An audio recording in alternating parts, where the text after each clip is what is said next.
Dis regtig baie aangenaam om vir u te sê welkom. Welkom by die uitsending van een van ons boodskappe van die NG Gemeente Kempton Park Oos. Ons is wonderlik dankbaar oor die feit dat baie mense nou op tye kan kyk wat hulle pas en op plekke baie naby aan die kerk, maar ook baie ver van die kerk af. Ek wil daarna kyk dat ons baie keer so 'n paar afkondigings insluit, want daar is dalk mense wat naby genoeg is om volgende week byvoorbeeld die dienste kan bywoon wanneer ons DV die Reinberger koor gaan hê vir 'n optrede wat altyd 'n absolute hoogtepunt in ons jaar se program is.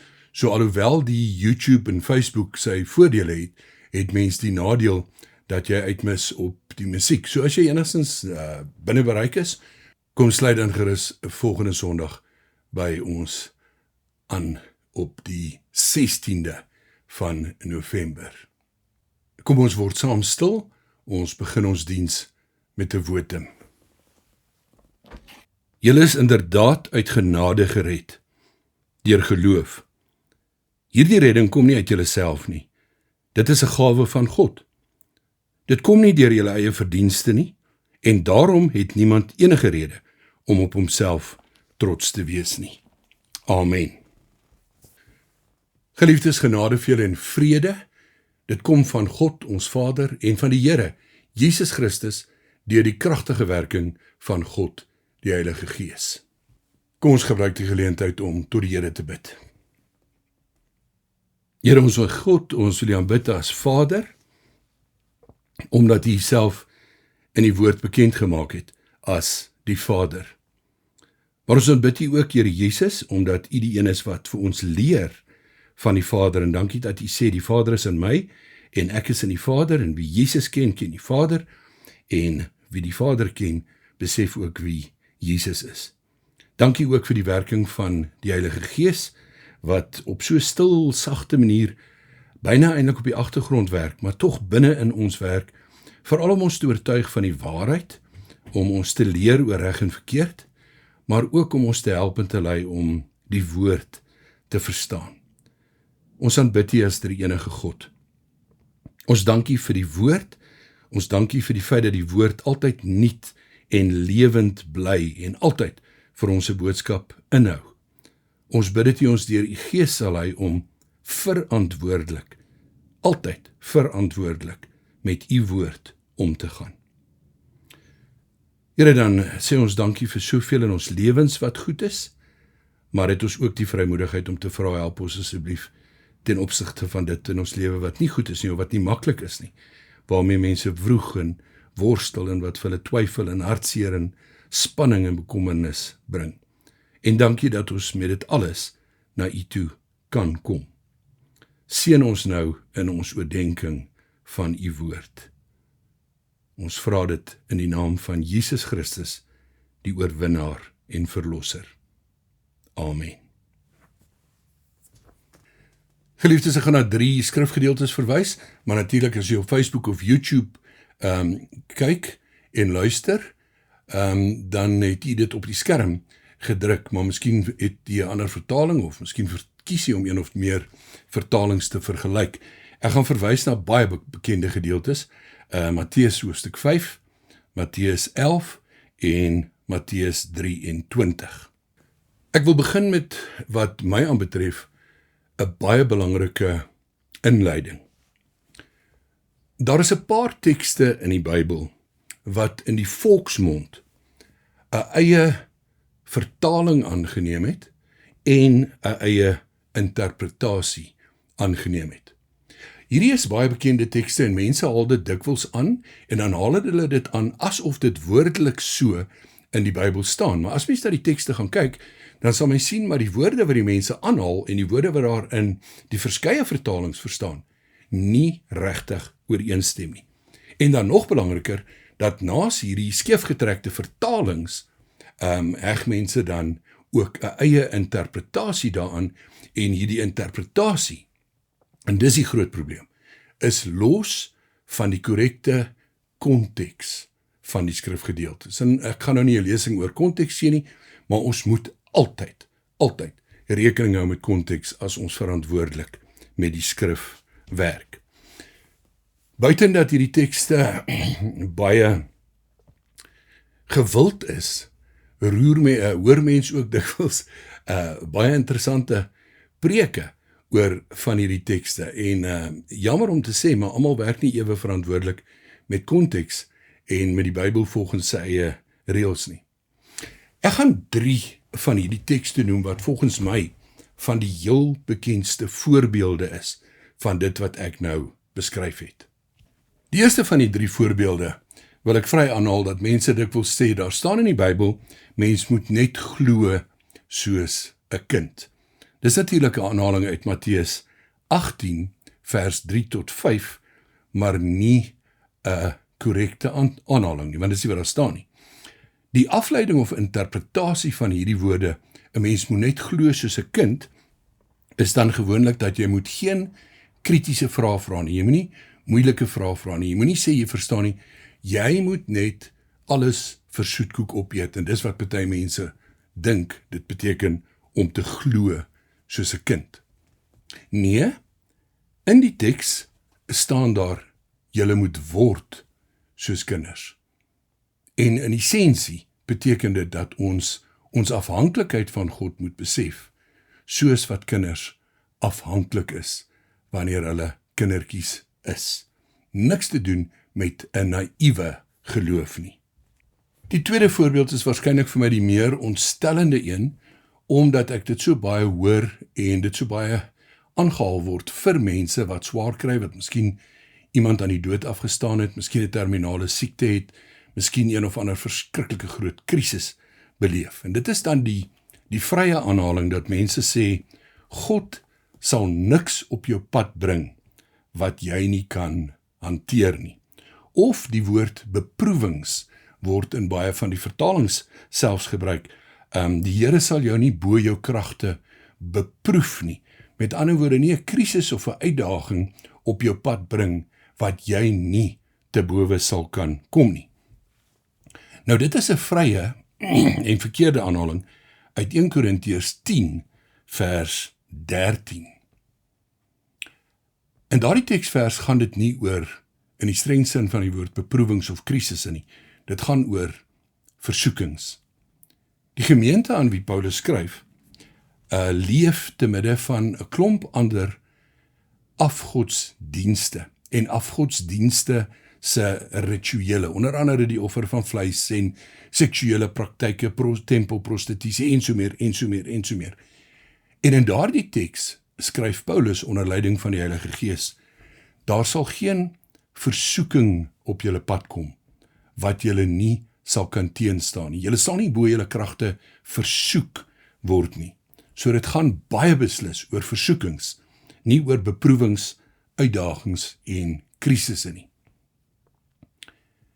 Die derde wat ek wil noem is die baie bekende woorde. En hier is die vertaling wat aangehaal word gewoonlik nie verkeerd nie, maar wel die interpretasie. Die bekende woorde, kom na my toe, almal wat moeg en oorlaai is, en ek sal julle rus gee. Natuurlike aanhaling uit Matteus 11, vers 28 tot 30, ons sal later die volledige gedeelte lees, soos dit in die Bybel staan. Van hierdie 3 voorbeelde wat ek so kortliks in my inleiding noem, wil ek vandag net stil staan by die derde voorbeeld. En ek wil dit so formuleer. Soms het 'n prediker die verantwoordelikheid om te preek oor hoe om nie oor 'n teks te preek nie. Laat ek dit op 'n ander manier sê. Soms het 'n prediker die verantwoordelikheid om te preek oor hoe om nie 'n teks te interpreteer nie. Of die eerlikheid aan die dag te lê om te sê dat hierdie algemene interpretasies van 'n sekere teks sommer so op die klank af nie 'n verantwoordelike interpretasie is nie en nie rekening hou met die konteks nie. En as ons oor hierdie baie bekende teks praat, kom na my toe almal wat moeg en oorlaai is en ek sal julle rus gee, vrede gee, dan maak ek verskoning as ek met die verantwoordelike interpretasie iemand se bubbel bars. Want baie mense hou van naïewe interpretasies van die Bybel en preke wat op die klank afgemaak is en skep sodoende bubbles. So ek vra verskoning as ek jou bubbel bars. Ons eerste hoofpunt. Ons gaan eers vir 'n oomblik stil staan by die algemene, en ek bedoel algemene, interpretasie van hierdie baie bekende teks. En ek moet sê, ek het 'n bietjie huiswerk gedoen en ek het al in die verlede ook roerende preke gehoor oor hierdie teks, buite konteks natuurlik, maar nietemin roerende preke en roerende boodskappe, byvoorbeeld in dagstukkies en in boodskappe op die internet, wat natuurlik deur duisende mense gekyk en gevolg word. Ek wil selfs die opmerking maak, hierdie teks kom na my toe, almal wat moeg en oorlaai is nogal 'n ideale teks om oor te preek in November maand. Want in November maand is geweldig baie mense moeg en oorlaai. Hulle is moeg gewerk. Hulle sien uit na hulle Desember vakansie. Hulle is moeg van baie ander uitdagings. Party daarvan baie persoonlike probleme. Natuurlik altyd finansies. Gesondheidsuitdagings. Die talle uitdagings op politieke terrein waarvan ons moeg en sat is. Ek persoonlik self is moeg en sat om na die slegte nuus te luister. Dan dinge soos kragonderbrekings, nie net vanweë die kragvoorsiener nie, maar ook die steel van kabels wat radikaal toeneem. Ons was onlangs 4 dae sonder krag. Ek gaan ook nog 2 noem, die toestand van ons paaie wat vir almal baie bekend is, en deesdae verkeersligte. Hier in ons omgewing werk so minder as halfte van die verkeersligte en party word nie herstel nie, hulle word sommer heeltemal weggedra. Daar is nie meer 'n verkeerslig nie.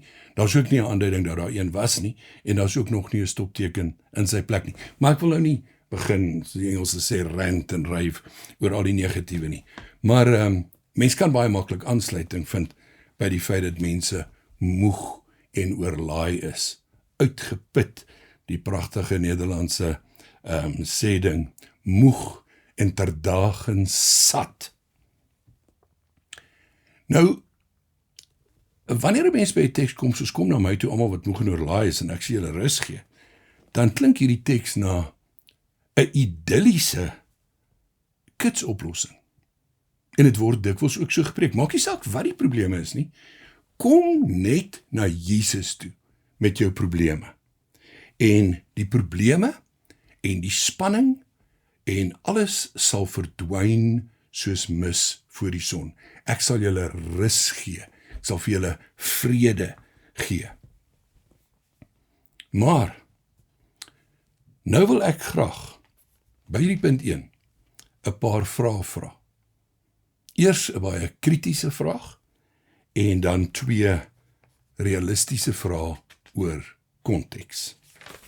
My eerste vraag is doeteenvoudig krities. Is dit regtig so eenvoudig? Of hou mense hierdie teks voor en skep daarmee die indruk dat die Christelike geloof is soos 'n sprokiesverhaal? Mens gaan uit na Jesus toe, jy vertel net vir hom van wat die probleem is en dan word dit opgelos of dit verdwyn. Jy voel nie verder sleg daaroor nie, jy is nie bekommerd nie, jy is nie verder siek nie, jou geliefde is nie siek nie, jy het skielik werk en so meer en so meer en so meer.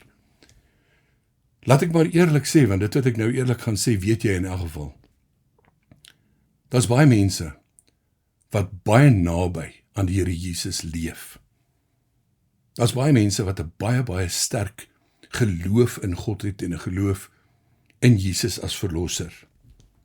En hulle kry steeds baie swaar. Hulle kry swaar met spannings in hulle verhoudings.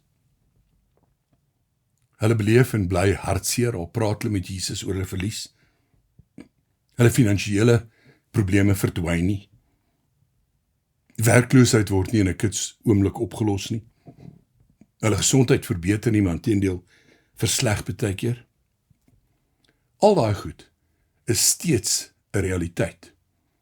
En om net na Jesus toe te gaan en met hom daaroor te praat, bied nie 'n kits oplossing nie. Dan wil ek 'n paar realistiese vrae vra, en dit handel natuurlik oor die konteks. En 'n mens kan hierdie vraag eintlik vra oor enige en alle gedeeltes in die Bybel wat mens lees. Vrae soos: na watse probleme sou Jesus verwys toe hy met die mense in sy tyd gepraat het? Wat sou daardie eerste hoorders beleef het as wat hulle moeg maak, of wat hulle oorlaai, of wat hulle uitgeput en uitsigloos laat voel? Na watse tipe probleme verwys Jesus? En dan natuurlik die tweede, baie belangrike vraag ten opsigte van die konteks. Waarom gebruik Jesus die beeld of metafoor van 'n juk? Dis tog in elk geval vir ons 'n baie vreemde beeld. Waarom sal Jesus praat daarvan dat hy 'n juk het en dat hy hierdie juk op ons skouers sit en dat hierdie juk sag en lig is, en as dit sag en lig is, in teenstelling met watter ander juk wat dan nou swaar is en nie sag is nie? Weereens wil mens vra, wat sou die eerste hoorders en later die eerste lesers hieronder verstaan het? Doodeenvoudig die vraag na die konteks. Is daar konteks rondom hierdie beeld van 'n juk? Of is dit, mooi Engelse woord, sommer net 'n random beeld wat Jesus gebruik het van 'n juk om 'n sekere punt oor te dra? Kom ons staan in 'n tweede hoofpunt daarby stil. Waarom gebruik Jesus die beeld van 'n juk? Die agtergrond is verstommend eenvoudig, maar wat my aanbetref ook verstommend interessant. Jesus was natuurlik 'n rabbi. Hy word dikwels aangespreek as rabbi, hy word dikwels aangespreek as leermeester. Jesus het natuurlik 30 jaar oud geword, toe amptelike rabbi geword, volgelinge geroep soos wat rabbies gedoen het om hom te volg. Maar rabbies het ook verskillende interpretasies gehad van die Torah of die wet of die Ou Testament of die wette en voorskrifte van God. Nie almal het presies ooreengestem oor hoe alle wette geïnterpreteer en toegepas moet word nie. Nou, sodoende was daar verskillende rabbies met verskillende oortuigings wat radikaal van mekaar kon verskil. Ons kan ook praat van rabbynse skole. 'n Rabbynse skool is dan 'n rabbi met 'n groep volgelinge wat sy leerstellings of sy interpretasies nagevolg het. Net een voorbeeld. Daar was radikale verskille tussen Rabbi Hillel en Rabbi Shammai ten opsigte van wat is wettige gronde, Oud-testamentiese Bybelse wettige gronde vir egskeidings. Jesus brei daarop uit in die bergrede. Maar, en nou kom die interessante, elke rabbi se interpretasie of se vertolking van die wet is beskryf as sy juk. Oorgeset synde, hoe 'n rabbi die wette interpreteer het, was beskryf as die spesifieke juk wat hy dra, sy interpretasie van die Bybel. En dan was die gedagte, jy weet daar's verskillende rabbies, jy word blootgestel aan hulle standpunte, maar jy moet vir jou rabbi kies. En dan moet jy ook jou rabbi se juk dra. Met ander woorde, nie fisies 'n juk dra nie, maar sy leerstellings navolg, sy interpretasies aanvaar en daarvolgens leef. Nou, Jesus se juk of sy interpretasie van die Torah verskil baie drasties van die interpretasie van die ander rabbies van sy tyd. Dus ons sal dit kan beskryf, sy juk lyk anders. Sy juk klink anders. Sy juk is anders. Kom ek noem net die volgende as motivering en as 'n illustrasie van wat ek nou sê. En ek sal dit graag op 'n stadium wil opvolg, want ek is gefassineer oor die feit dat Jesus voortdurend deur die godsdienstige leiers twisvra of strydvra gevra is. Kom ek noem van die bekendstes. Nadat die een groep tussen die Fariseërs en die Sadduseërs gehoor het dat Jesus die een groep die mond gesnoer het met sy antwoorde, stuur hulle 'n wetgeleerde na hom toe, om hom te probeer vastrek met 'n vraag. Rabbi, wat is die grootste gebod in die wet? Dis 'n strydvraag en kan vertaal word oor, hoe interpreteer jy watter wet die belangrikste is volgens jou juk of jou interpretasie van die Ou Testament? Dan 'n ander baie interessante strikvraag wat Jesus gevra word is, moet ons belasting betaal aan die keiser of nie? En dit gaan eintlik glad nie oor belasting betaal nie, want daar was 3 groepe wat verskillende standpunte gehad het, en hulle wil Jesus uitvang. Sê hy ja, is hy in die moeilikheid by 2, ten minste 2 van die 3 groepe. Sê hy nee, is hy in die moeilikheid by ten minste 2 van die 3 groepe. En dan 'n derde interessante strydvraag, wat ek as voorbeeld wil noem, is, daar was iets soos die swaarshuwelik of leviraatshuwelik. Dit het beteken as 'n vrou getroud is met 'n man en hy sterf, maar sy het nie kinders nie, sy het nie 'n nakomeling nie, dan moet sy broer met haar trou, en 'n nasaad vir sy broer verwek, want sy moet 'n nasaad hê. En nou kom hulle by Jesus met hierdie hipotetiese vraag. Sê nou maar, daar was 'n vrou, en sy is met die eerste broer getroud, en hy is dood, sy trou met die tweede broer, hy is dood voordat sy kind het, en op die ou end is sy met al 5 broers getroud. In die lewe hierna, die woord in die Bybel wat gebruik word, is in die hiernamaals, wie se vrou gaan sy wees? Dit was alles toetsvrae, om uit te vind, hoe lyk en hoe klink Jesus se juk, oorgeset synde, sy interpretasie van die Bybel. Ons derde hoofpunt, hoe verskil Jesus se juk van die rabbies van sy tyd en van die godsdienstige leiers met wie hy gereeld in konfrontasie is? Hoe verskil sy interpretasie van die tipiese interpretasie van die godsdienstige leiers? Wel, om die tipiese interpretasie, die tipiese juk van die godsdienstige leiers in 'n neutedop op te som, sou mens kon sê, hulle juk het geleer, jy moet jou plek voor God verdien. Werkheiligheid, verdienste.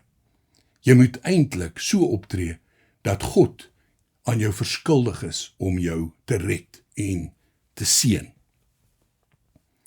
Kom ek noem 'n praktiese voorbeeld. God gee 10, ek hou niks daarvan om te praat van wette nie, God gee 10 riglyne vir 'n dankbaarheidslewe, wat ons ken as die 10 gebooie.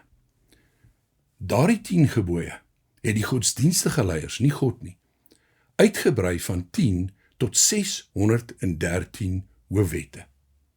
Daardie 613 hoofwette het hulle uitgebrei tot duisende bepalings, amper 2000, net oor die Sabbatdag, moets en moenies. En hulle juk het beteken, dis wat jy moet doen. Dis wat jy moet doen om God tevrede te stel. Dis wat jy moet doen om geseën te word. Dis wat jy moet doen om gered te word. Dit mag jy nie doen nie, en dat mag jy nie doen nie, en dit mag jy nie aanraak nie. So moet jy jou beker skoonmaak, so moet jy kos voorberei, so moet jy aantrek en nie aantrek nie. Kom ek lees uit die woord, hoe lyk of klink hulle juk? Want Jesus beskryf dit in uiters drastiese terme. Matteus 23, vers 1 tot 4. Toe het Jesus die menigte en sy disippels toegespreek en gesê, die skrifgeleerdes en die fariseërs het die gesag om die wet van Moses te vertolk. Julle moet alles doen en onderhou wat hulle vir julle sê, maar hulle voorbeeld moet julle nie navolg nie, want hulle doen self nie wat hulle sê nie. Hulle bind swaar en ondraaglike laste saam en sit dit op die mense se skouers, maar self wil hulle nie 'n vinger verroer om dit te dra nie. Dus swaar laste, baie reëls, moeilike dinge om na te kom, verdienste, 'n harde juk en 'n swaar juk. Dan kom ons by Jesus se vertolking. Jesus se juk. Hoe lyk en klink Jesus se juk? Matteus 11, ons moet eintlik die hele gedeelte vooraf lees, maar ek gaan net vers 28 tot 30 lees. Kom na my toe, almal wat uitgeput en oorlaai is, en ek sal julle rus gee. Neem my juk op julle en leer van my, want ek is sagmoedig en nederig van hart, en julle sal rus kry vir julle gemoed. My juk is sag en my las is lig. Ons vierde hoofpunt. Oeps, nou moet ons versigtig wees vir 'n groot potensiële misverstand.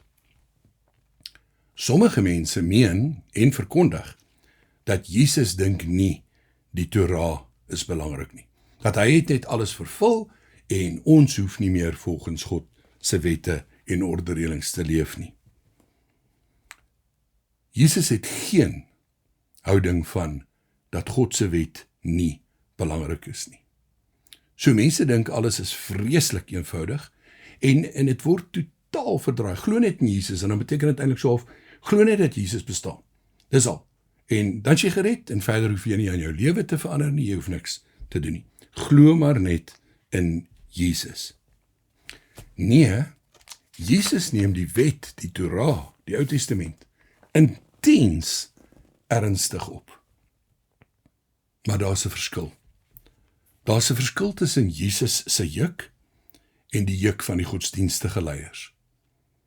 En die antwoord lê in die bergrede. Matteus 5 tot 7. En spesifiek in die inleiding. Al is dit bekende woorde, kom ons lees net weer Jesus se houding, sy interpretasie, sy gesindheid oor God se gebooie. Matteus 5 vers 17 tot 20. Moenie dink dat ek gekom het om die wet of die profete ongeldig te maak nie. Ek het nie gekom om hulle ongeldig te maak nie, maar om hulle volle betekenis te laat kry. Dit verseker ek julle, die hemel en die aarde sal eerder vergaan as dat een letter of letterstreepie van die wet sal wegval voordat alles voleindig is. Wie dan ook een van die geringste van hierdie gebooie ongeldig maak en die mense so leer, sal die minste geag word in die koninkryk van die hemel. Maar wie die wet gehoorsaam en ander so leer, sal hoog geag word in die koninkryk van die hemel. Ek sê vir julle, as julle getrouheid aan die wet nie meer inhou as die van die skrifgeleerdes en die fariseërs nie, sal julle nooit in die koninkryk van die hemel ingaan nie.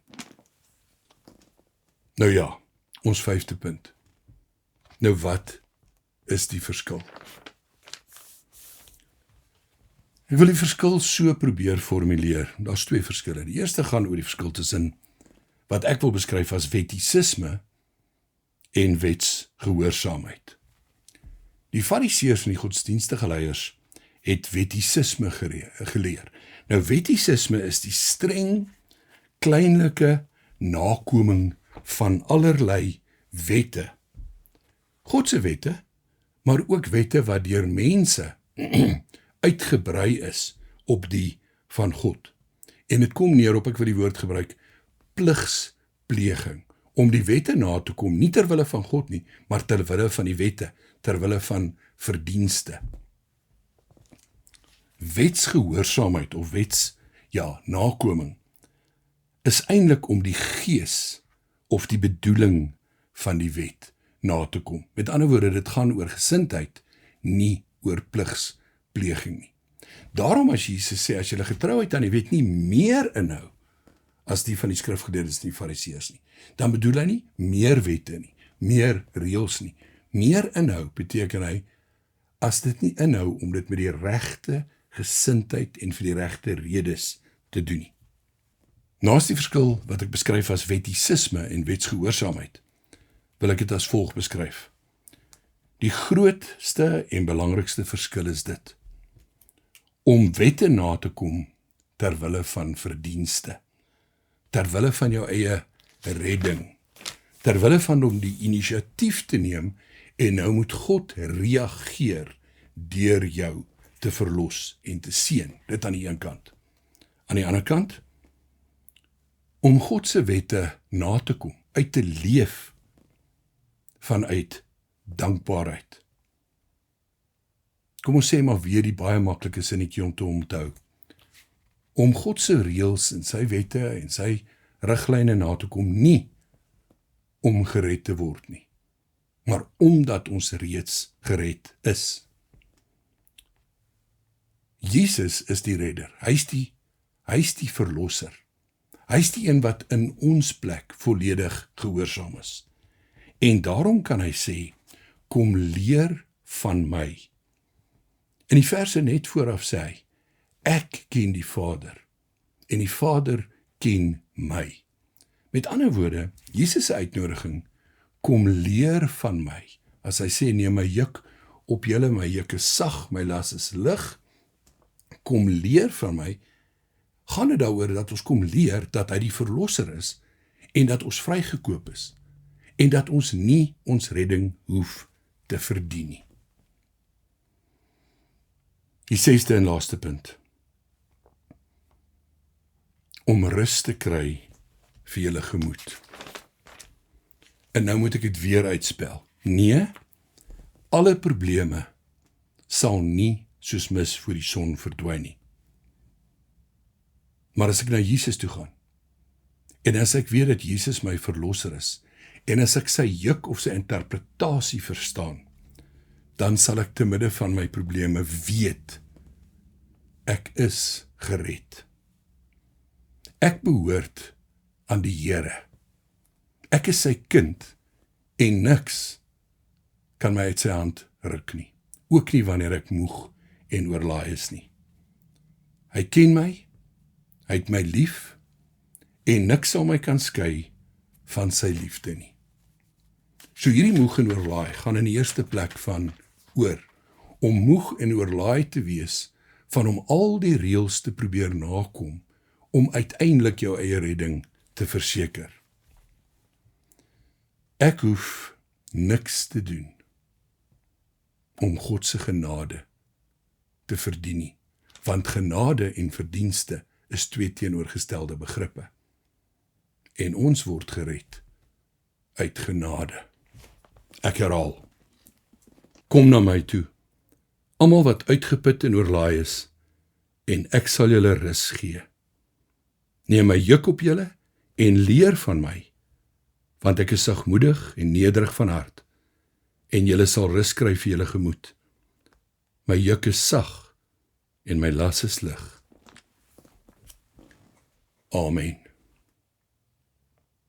Here Jesus, baie dankie dat U hierdie eenvoudige, maar duidelike beeld gebruik het van die leefwêreld van U tyd. En al is dit vir ons 'n baie vreemde term, omdat ons nie meer met jukke werk nie, help ons om die bedoeling daarvan te verstaan in die uitnodiging, en help ons om, soos Paulus dit beskryf, 'n vrede te ervaar, wat alle verstand te bowe gaan. Maar Here, daarmee saam bid ons ook vir die verandering in ons situasies, want U nooi ons om dit te doen. Ons bid om verandering in ons persoonlike situasies, ons uitdagings, ons krisisse. Ons bid vir veranderinge vir die krisisse van ons land. Ons bid vir veranderinge vir die krisisse van ons wêreld. En dit alles op grond van die liefde en genade van die Vader, die soenverdienste van Jesus Christus en oortuiging van God, die Heilige Gees. Amen. Die genade van die Here Jesus Christus en die liefde van God ons Vader en die seënende, versterkende en lerende teenwoordigheid van God die Heilige Gees bly by jou. Amen.